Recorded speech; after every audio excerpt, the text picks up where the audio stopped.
Pagbasa mula sa aklat ni Sirach, ang magiliw na pangungusap ay nakakaakit ng maraming kaibigan, at ang matamis na pananalitay susuklian ng magandang sagot.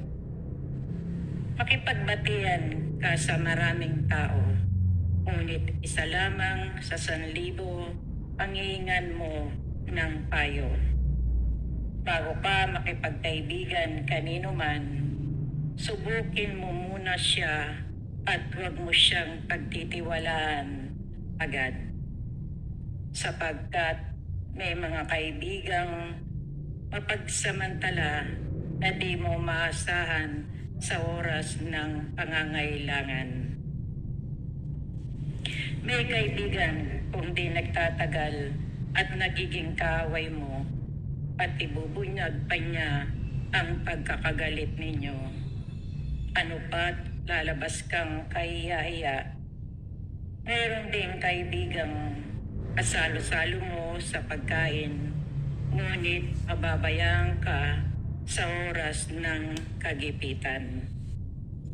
Sa kasaganaan, didikit siya sa iyo na parang anino.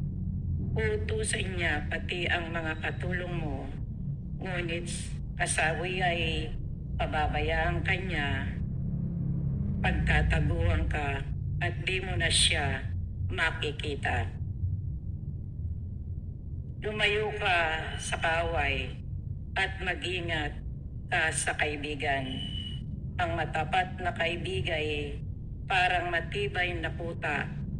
Pag nakatagpo ka ng tulad niya'y para kang nakahukay ng malaking kayamanan. Walang kasing halaga ang matapat na kaibigan, hindi siya matutumbasan ng ganumang salapi.